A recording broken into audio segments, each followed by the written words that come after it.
Iniciar con una oración. Padre, te agradecemos, Señor, en esta noche, la oportunidad que nos sigues dando, Señor, de poder conectarnos, Señor, de terminar casi con un día de labores, Señor. Gracias por tu infinito amor y bondad, gracias porque nos has permitido regresar con bien, Señor. Gracias, Señor, porque podemos sentir en nuestras vidas, Señor, tu amor, Señor, y tu misericordia derramada día a día. Gracias, Señor, en esta noche, y te pedimos, Padre, que seas tú abriendo nuestro entendimiento, que sea tu Espíritu Santo hablando a través de tu palabra, Señor, a nuestros corazones, los cuales los disponemos, Señor, y estamos atentos a tu palabra, Señor. Gracias por la vida de mis hermanos. A ti, Señor, es el honor, a ti la gloria, en el nombre de Jesús. Amén. Muy bien, vamos a pasar con la repartición de los versículos. Hola, buenas noches. Estamos en 2 de Corintios y vamos a comenzar en el capítulo número 1. Hermanita Lidia, versículos 1 y 2. Amor 3 y 4.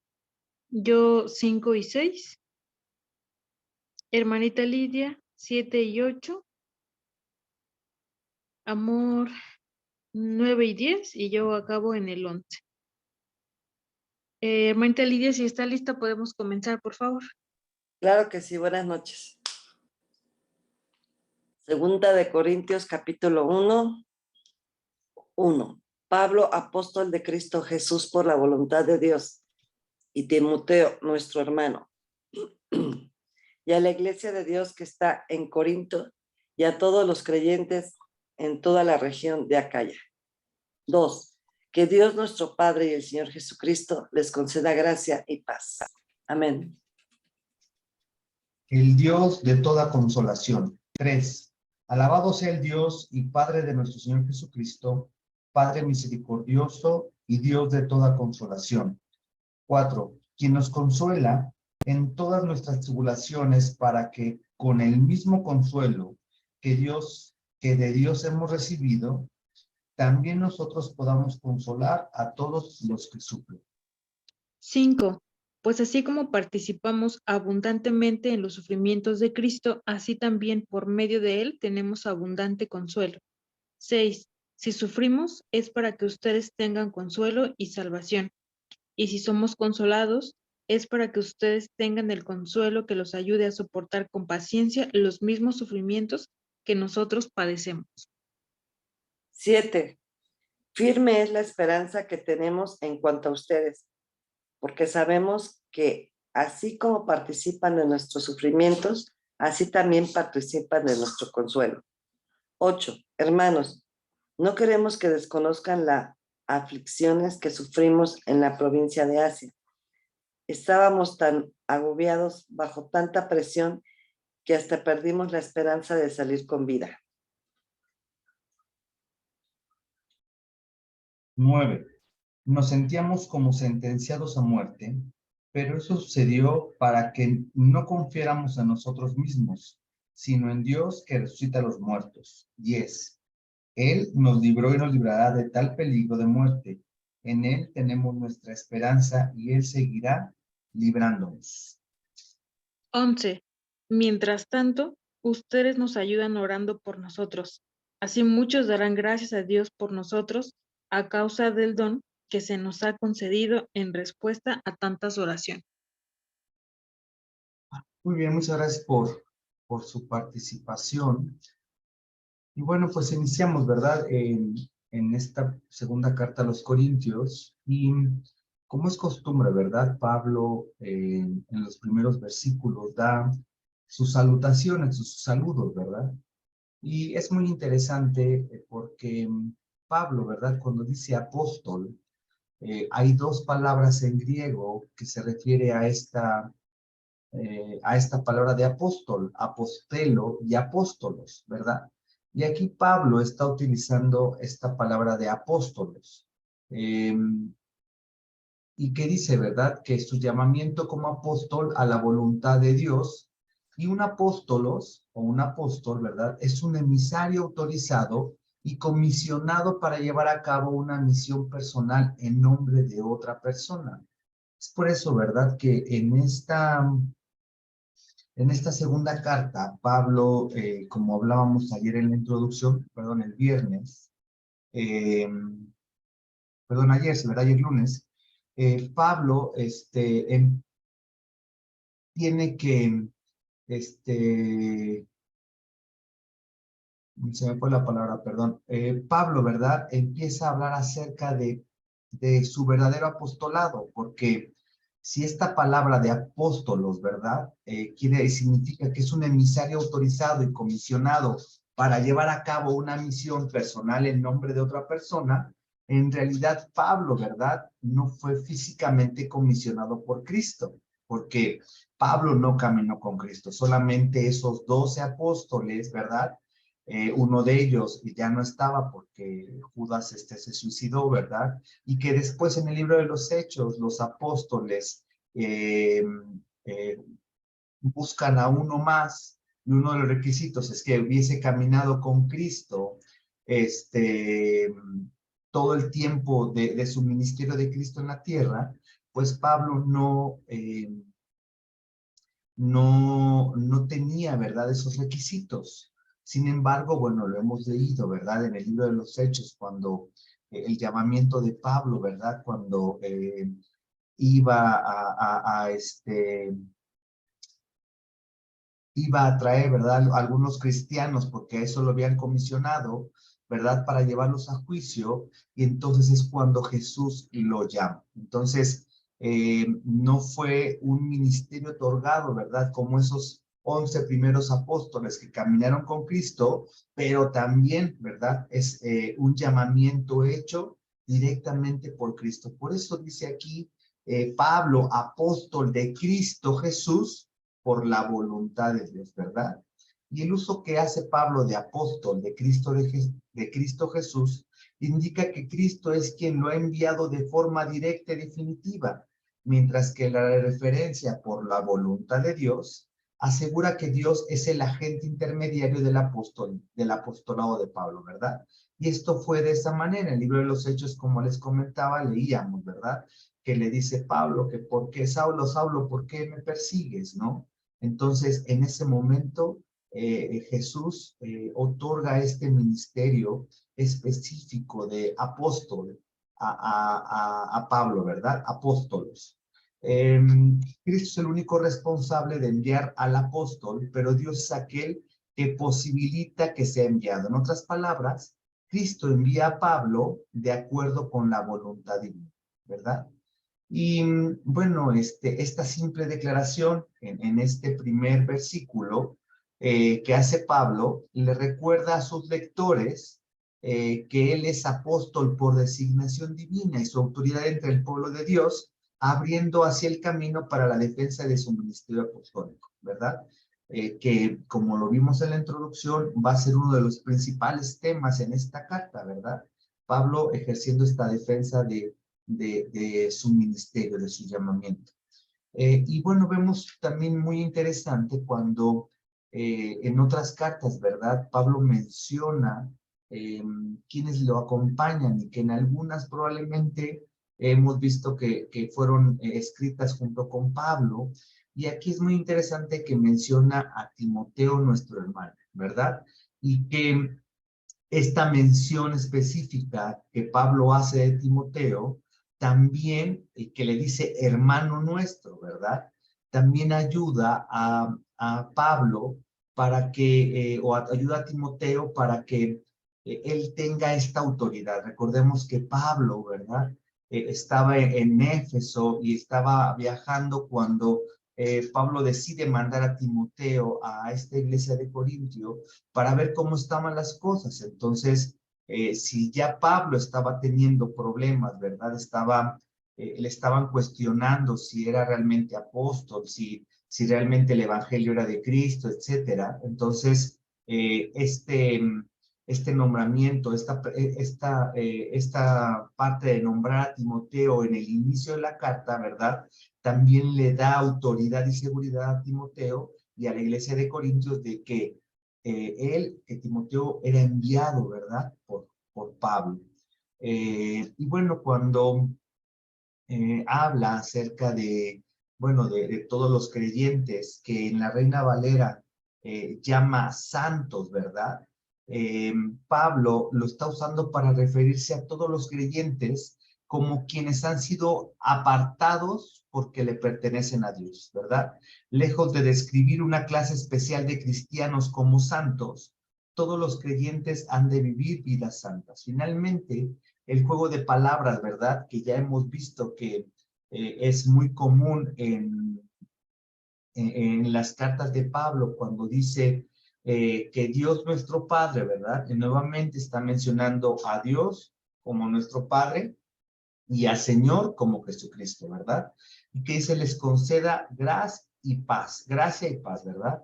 Y que es muy interesante nuevamente porque Pablo está utilizando esta palabra otra vez de gracia, ¿verdad? Que vimos que en griego es charis, ¿verdad? Y que está refiriéndose a esta paz como shalom, ¿verdad?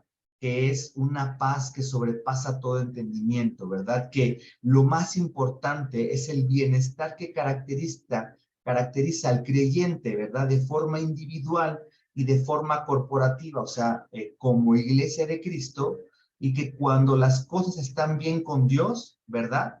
Entonces podemos tener paz en todos los sentidos, a pesar de las circunstancias que podemos estar viviendo a nuestro alrededor. Entonces, es un saludo, ¿verdad? Muy característico de Pablo en sus cartas y que aquí nuevamente lo vemos reflejado. Y bueno, pues cuando pasamos al versículo del 3 al 11, ¿verdad? Y que Pablo utiliza una expresión al inicio de del versículo 3, ¿verdad? Cuando dice, bendito sea el Dios. Y esta es una fórmula o una oración que en hebreo, que el mundo judío le llama Berakaj, ¿verdad? Que es una de las oraciones judías como agradecimiento, en las que se declara a Dios bendito por unos beneficios en los que el orador mismo ha participado. Entonces, cuando dice, ¿verdad? Bendito sea el Dios y Padre de nuestro Señor Jesucristo. Entonces, esta introducción a esta porción de la palabra es muy interesante porque va a hablar de consuelo, de tribulaciones, y entonces agradece a Dios por todas estas circunstancias que Pablo va a empezar a narrar en estos primeros versículos, ¿verdad? Y que, bueno, pues en esta segunda carta, el consuelo que viene de Dios en medio de la aflicción y del sufrimiento es uno de los temas principales de esta carta, ¿verdad? Y el concepto de consuelo, que viene del griego paraklesis, y de consolar, parakaleo, aparece 10 veces en este breve mensaje. Y por eso, ¿verdad? Segunda de Corintios es conocido o reconocido como la carta de consuelo.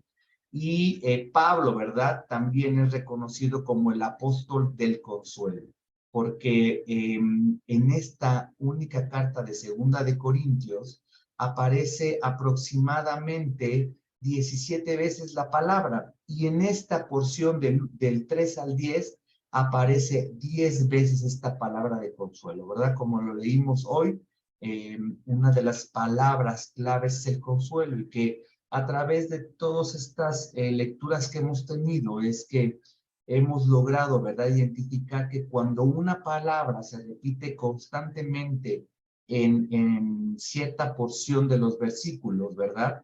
Entonces, ese es uno de los temas principales que el Señor está queriendo transmitir a través del escritor, en este caso Pablo, a los lectores. Entonces, se le conoce, ¿verdad?, a Segunda de Corintios como la carta del consuelo, y a Pablo como el apóstol, ¿verdad?, del consuelo. Entonces, Pablo habla del consuelo más que cualquier otro autor, porque habla del sufrimiento más que cualquier otro autor, y lo hace con mayor frecuencia en Segunda de Corintios que en ninguna otra carta. Y que hemos hablado, ¿verdad?, que esta carta vamos a encontrar un Pablo que está siendo vulnerable, ¿verdad? Que está expresando lo que siente, las circunstancias que está pasando. Y cuando habla de sufrimiento, no es que esté, como decimos, ¿verdad? Vulgarmente, se está tirando para que alguien lo levante. No es así, está hablando de lo que él está sintiendo, de lo que él está sucediendo, de lo que él está sufriendo. Pero tengamos cuidado, ¿verdad? Pablo, a pesar de que está expresando esta circunstancia, no pasa, ¿verdad? Largo tiempo caído en la tristeza, en no saber nada, en esas circunstancias que probablemente, ¿verdad? Hoy en nuestros días nos pueda estar sucediendo. O sea, ¿qué es lo que quiero decir con esto? Que Pablo se está demostrando vulnerable, está pasando del gozo a la tristeza, del gozo al enojo, ¿verdad? Pero siempre confiando en el Señor, y que esa tristeza, que esa soledad o que ese enojo no le dura, ¿verdad? Más tiempo, y que no está dejándose mover a través de las emociones. Está sintiendo esas emociones que son parte de él y que las está expresando, pero que no está dejándose llevar, o que sus decisiones no están siendo tomadas a través de sus emociones, que son dos cosas muy importantes y que vale la pena resaltar, ¿verdad? Y entonces, cuando inicia, ¿verdad? El versículo 3, en nuestra versión que estamos leyendo, que es la Nueva Versión Internacional, tiene un título: el Dios de toda consolación, ¿verdad? Y que veíamos ya la introducción del versículo 3, bendito sea el Dios y Padre de nuestro Señor Jesucristo. Es una oración de acción de gracias. Y es muy interesante porque después dice, Padre misericordioso. Misericordioso es compasión, piedad. Dios de toda consolación, el que nos da consolación, confort, ánimo. Ese es nuestro Padre, en el que confiamos, en el cual dependemos, ¿verdad? Y bueno, la oración de alabanza de Pablo por el consuelo de Dios. Pablo empieza alabando, como ya lo hemos hablado, a Dios, porque Él es el Padre misericordioso y de toda consolación. El consuelo misericordioso que se tiene aquí a la vista no es meramente un sentido de alivio o de apoyo psicológico. Pablo se está refiriendo más bien a un estado presente de paz en medio de la adversidad, por su confianza en la disposición y la capacidad de Dios para liberar a su pueblo, para liberar al mismo Pablo, ¿verdad? De todo lo que está sucediendo. La esperanza de la liberación de Dios en el pasado y la correspondiente seguridad de la liberación en el futuro es el consuelo de su pueblo en el presente, ¿verdad? Entonces, lo que ya inició, ¿verdad? Y que va a mantenerse Dios en ese sentido inamovible, ¿verdad? Porque Él es el que nos da consuelo, Él es el que nos ha liberado, ¿verdad? Y Él es el que nos sigue dando ánimo, ¿verdad? Dándonos confort.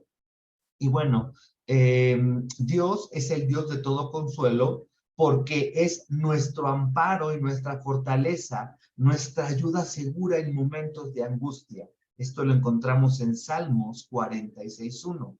Nuestro consuelo emocional no viene de nuestro interior, sino del compromiso de Dios de sustentar y salvar a su pueblo de una u otra forma, ¿verdad?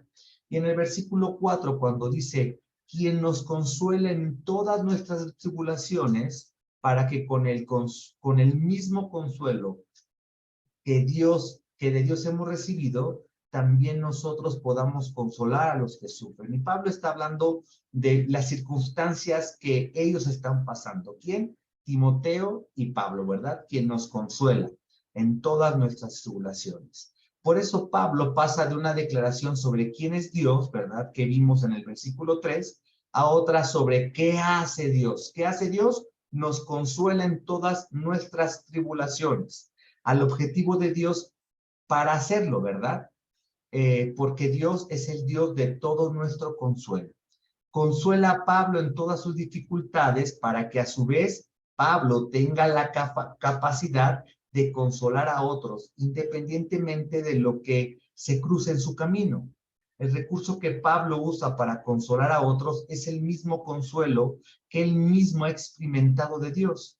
Es la fidelidad divina hacia el apóstol lo que lo capacita para transmitirle a otros la misma seguridad del compromiso de Dios para liberarlos también. Por esta razón, Dios es al único que hay que adorar, aunque Pablo sea aquel por medio de quien otros son consolados, ¿verdad? Aquel al que debemos este consuelo viene de parte de Dios. Nosotros solamente somos siervos, servidores, ¿verdad? Que somos utilizados por Dios para emitir o para transmitir ese consuelo. Sin embargo, ¿verdad? Quien se lleva todo el honor, a quien debemos de adorar y de agradecer es a Dios. Y en el versículo 5, ¿verdad? Pues así como participamos abundantemente en los sufrimientos de Cristo, así también por medio de él tenemos abundante consuelo, ¿verdad? Aquí el término sufrimiento viene del griego patemá, ¿verdad? Y que también lo utiliza Pablo en los versículos 6 y 7 al referirse del sufrimiento para los creyentes. Pablo menciona que los corintios, ¿verdad? Como los que sufren con Cristo varias veces, y esto lo encontramos también en Romanos 8:17, ¿verdad? Y dice, y si somos hijos, somos herederos, herederos de Dios y coherederos con Cristo, pues si ahora sufrimos con él, también tendremos parte con él en su gloria, ¿verdad? Al compartir nosotros en su muerte y resurrección, así también compartimos su sufrimiento en la persecución. Esto es una norma para todos los de Corintios, ¿verdad?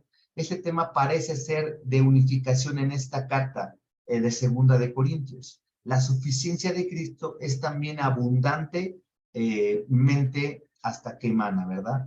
Si los creyentes sufrirán en un mundo caído por ser cristianos, pero nuestro Dios suplirá cada necesidad física, emocional y espiritualmente por medio de Cristo. La muerte y la resurrección de Cristo no es solamente para el cielo, sino para ahora mismo. Y que también es importante que aclaremos algo, ¿verdad? Y que tengamos cuidado. Pablo está hablando de sus sufrimientos y más adelante vamos a ver, ¿verdad? Cómo recuerda probablemente que fue encarcelado, cómo fue apedreado, cómo lo iban a matar, cómo lo iban, esas circunstancias por seguir a Cristo y que estaba padeciendo, ¿verdad? Esos sufrimientos y que ahora en nuestros días tenemos que analizar, ¿verdad? Lo que estamos pasando es porque estamos testificando de Cristo, sirviéndole a Cristo, ¿verdad? Y esto causa persecución, sufrimiento, etcétera, o lo que estamos padeciendo en este momento es un resultado, ¿verdad? De lo que no hemos hecho de manera correcta, de lo que hemos dejado de hacer. La palabra de Dios nos enseña en el Nuevo Testamento una palabra que probablemente no hemos puesto mucha atención, o probablemente sí, ¿verdad? Que es examinar. Y el Señor nos llama de continuo a estarnos examinando, ¿verdad? ¿Cómo vamos? ¿En dónde estamos? ¿Cómo vamos caminando este camino? Si es de acuerdo a lo que está escrito en la palabra o lo que creemos que está escrito en la palabra. Entonces, es muy importante que nos examinemos y aún si estamos en sufrimiento, estamos padeciendo alguna circunstancia que sabemos que no es que Dios nos las haya enviado, sin embargo, a través de esa circunstancia, Dios va a sacar algo bueno si nosotros decidimos entenderlo. Entonces, esta circunstancia que estoy viviendo, ¿verdad? Es por seguir a Cristo, por servirle al Señor, o porque he dejado de hacer algo, o porque hice algo que no debería de hacer, ¿verdad? Entonces, es muy importante. Sin embargo, aquí Pablo, ¿verdad? Está enseñando que ese sufrimiento que él está padeciendo es por seguir a Cristo, por compartir el evangelio de Cristo, por imitar a Cristo. Entonces, creo que es importante que que volvamos a decirlo esto para que podamos llevar esto de examinarnos, ¿verdad? En dónde estamos y cómo estamos. Y es muy interesante en el versículo 6, cuando dice, si sufrimos, ¿verdad? Es para que ustedes tengan consuelo y salvación. Pablo estaba sufriendo ciertas circunstancias, ¿verdad?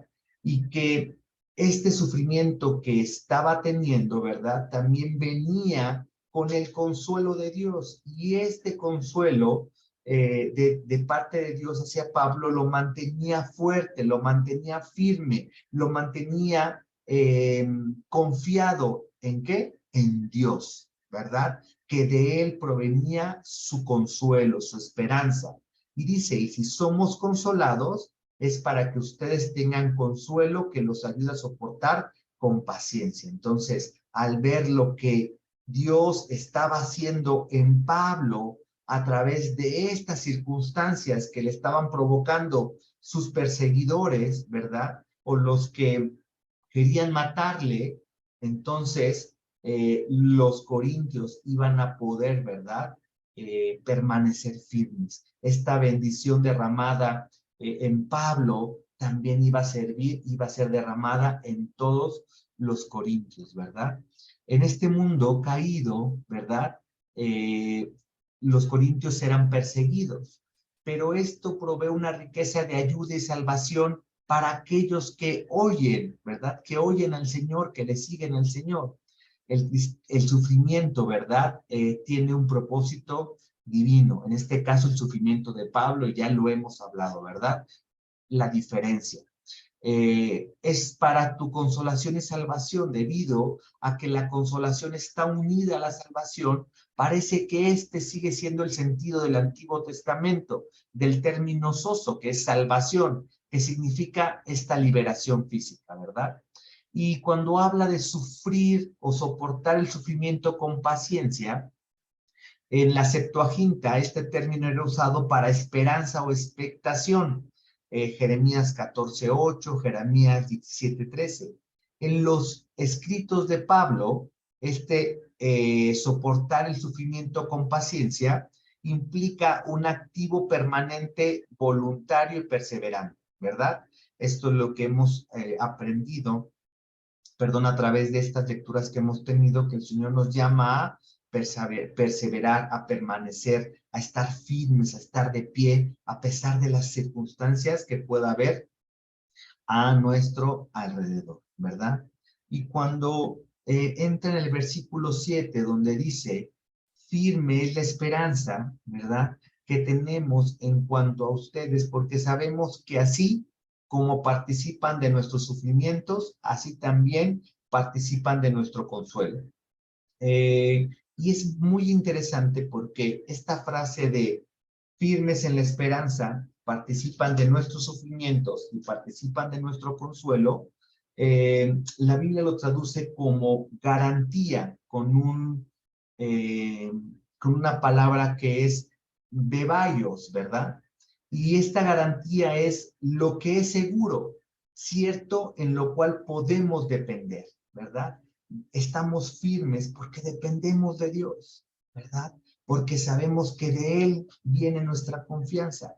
Romanos 4:16 dice, por eso la promesa viene por la fe, a fin de que por la gracia quede garantizada para toda la descendencia de Abraham. Esta promesa no es solo para los que son de la ley, sino para los que son también de la fe de Abraham, quien es el Padre que tenemos en común.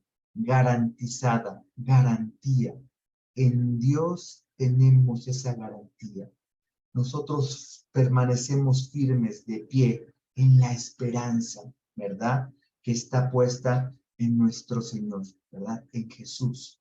Y que así como sabemos que participamos en estos sufrimientos, también sabemos que vamos a participar en este consuelo que es de parte de Dios.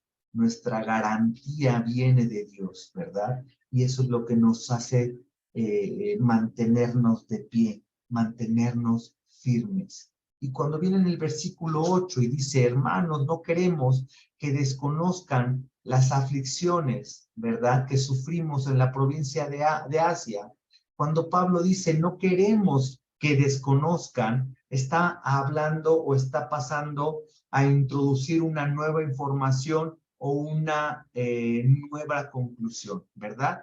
Cuando habla de los sufrimientos que padecen o que sufrieron en la provincia de Asia, ¿verdad? No está especificando Pablo cuáles son esos sufrimientos y que probablemente estos corintios, ¿verdad?, estaban más adaptados o sabían claramente cuáles eran estos sufrimientos, ¿verdad? Probablemente el disturbio causado por Demetrio en Hechos 19, 23, 41, o cuando Pablo habla, ¿verdad? En Primera de Corintios 15, 32, luchando contra bestias salvajes en Éfeso, y que no eran como tal bestias salvajes, sino era una metáfora para los incrédulos, ¿no? O probablemente este encarcelamiento con posiblemente una pena de muerte o algún tipo de enfermedad física o cuando fue apedreado, no sé, ¿verdad? Tantas cosas que el libro de los Hechos nos narró acerca de lo que estaba padeciendo Pablo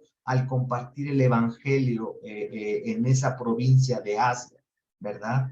Y me lleva, y es muy interesante después cuando dice, estábamos tan agobiados, ¿verdad? Está demostrando, está siendo vulnerable, está hablando de cómo él se sentía en ese momento. Agobiados viene del griego vareo, pesar, abrumar, cargar, gravoso. Se sentía mal, ¿verdad? Se sentía cargado, se sentía pesado por todas esas circunstancias. Estaba demostrando esta emoción que estaba sintiendo en ese momento, bajo tanta presión que hasta perdimos la esperanza. La frase perdimos la esperanza viene del griego exaporemoai, estar completamente perdido, es decir, abatido, perder esperanza, desesperado ante esas circunstancias, ¿verdad? Pero tengamos cuidado, hoy cuando nos sentimos tristes, cuando nos sentimos agobiados, solemos apartarnos, solemos entrar en depresión, solemos entrar en circunstancias que nos mantienen paralizados. Y esa es la diferencia, ¿verdad? No está mal tener estas emociones, estos sentimientos, no está mal que podamos ser vulnerables y que también en este espacio y en matrimonio lo hemos hablado. No está mal eso, porque el Señor nos hizo con estas emociones. El problema es dejar que estas emociones nos paralicen, ¿verdad? Cuando hablamos de la libertad en Primera de Corintios, hablamos aquello de qué es lo que nos paraliza, ¿verdad? ¿Qué es lo que nos mantiene sujetos? Eso no nos da libertad, ¿verdad? Entonces, Pablo está hablando de cómo se sentían, agobiados, tanto que perdió la esperanza, pero él siguió firme, él siguió compartiendo el evangelio, él siguió confiando en el Señor a pesar de esto que él estaba sintiendo en ese momento, ¿verdad?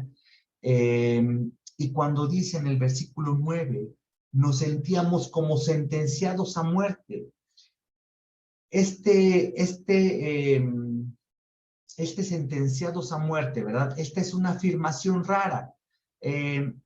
La palabra sentencia es solamente usado en este versículo, ¿verdad? En todos los antiguos escritos griegos. Solamente más tarde llegó a significar sentencia de muerte. Entonces, no es que realmente estuviera, ¿verdad?, sentenciado a muerte, sino que eso era lo que sentía, ¿verdad? Está hablando de que se sentía agobiado, que había perdido toda esperanza, y dice que se sentía como sentenciado a muerte, ¿verdad? Tenía un sentimiento personal de su muerte que se le acercaba varias veces, ¿verdad? De hecho, cuando lo apedrearon, lo dieron por muerto. Entonces, varias veces estuvo al borde de la muerte, ¿verdad? Y Pablo está nuevamente hablando acerca de esto.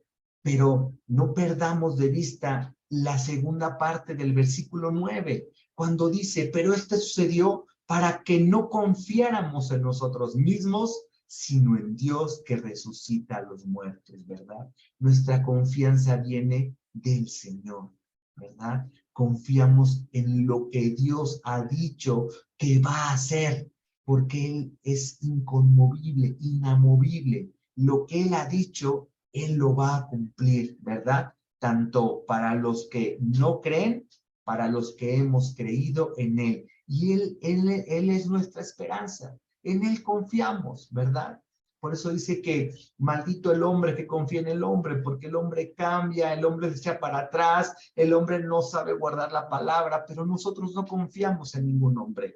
Confiamos en Dios, confiamos en Cristo, ¿verdad? Él es nuestra esperanza, en Él confiamos. Entonces, es muy interesante, ¿verdad? Que lo que está hablando, cómo se está sintiendo Pablo, está demostrando esta vulnerabilidad de cómo se ha sentido a través de las circunstancias que ha tenido que pasar, pero se mantiene firme, ¿sí? Se mantiene sin perder la vista en el blanco perfecto que es Cristo y en la esperanza que viene de parte de Dios. Y bueno, en el versículo 10, ya casi para terminar, cuando dice, Él nos libró y nos librará de tal peligro de muerte, en Él tenemos puesta nuestra esperanza y Él seguirá librándonos, ¿verdad? En Él confiamos, ¿verdad? En Dios confiamos. Él es nuestra esperanza. Lo que Él ha dicho, Él lo va a cumplir. Tenemos que mantenernos firmes, ¿verdad? De pie. Y en el 11, cuando dice al final, mientras tanto, ustedes nos ayudan orando por nosotros. Qué interesante es esto, porque dice orar por todo y en todo momento, ¿verdad? Y que esto ha sido un tema que el pastor ha estado trabajando en estas últimas 2, 3 semanas, ¿verdad? La oración. Como dice Pablo, ¿verdad? No le está diciendo, me tienen que venir a rescatar, tienen que hacer algo, no, o sea, algo físicamente, sino orar. Ustedes nos ayudan orando por nosotros, las oraciones, ¿verdad?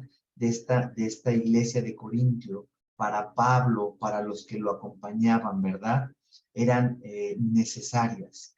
Dice, y así muchos darán gracias a Dios por nosotros a causa del don que se nos ha concedido en respuesta a tantas oraciones. Este ministerio, ¿verdad? Este cargo de apóstol, de predicar el evangelio, y que a pesar de las circunstancias que estaba pasando Pablo, ¿verdad? Estas oraciones de todos, ¿verdad?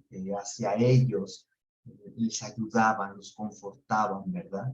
Entonces vemos cómo en este primer capítulo, en esta primera parte del capítulo 1, ¿verdad? Cómo Pablo empieza a dar tintes de lo que va a hacer esta segunda carta, ¿verdad? Su defensa ante el ministerio que proviene de Dios, que es dado por Cristo, y que él está siguiendo el sufrimiento que ha tenido que pasar a causa de Cristo, ¿verdad? Pero este consuelo que viene de Dios, esta esperanza que viene de Dios, y que ahora nosotros, ¿verdad? Seguimos estando confiados en Dios. Nuestra esperanza viene también a través de Él, a pesar de las circunstancias que estemos pasando. Y probablemente estamos haciendo las cosas correctas y estamos pasando circunstancias, tenemos que permanecer firmes. Si hemos dejado de hacer cosas correctas, entonces es tiempo de empezar a hacer las cosas a la manera de Dios, no a nuestra manera.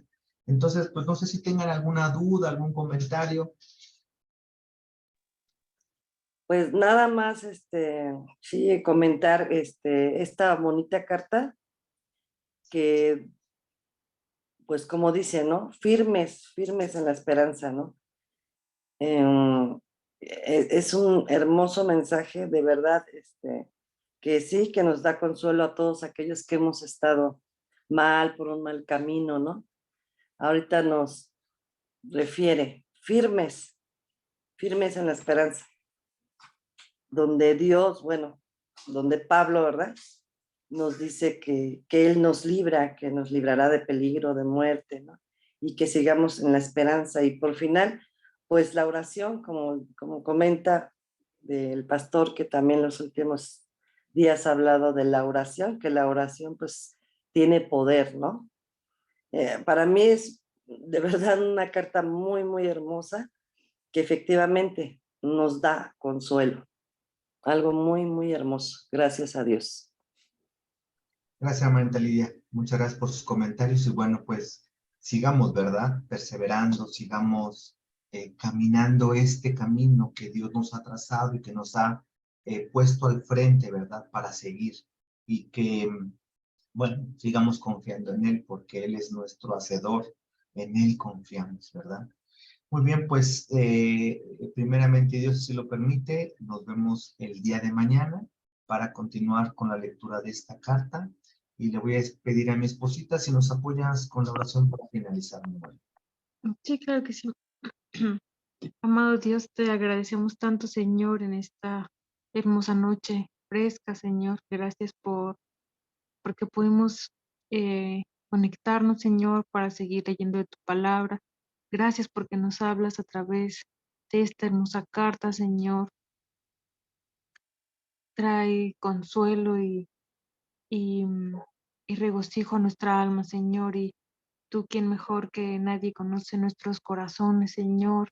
Eh, y las batallas que cada uno podamos estar pasando, Padre, te damos muchas gracias, Señor, porque siempre estás al pendiente y al cuidado de tus hijos, Señor.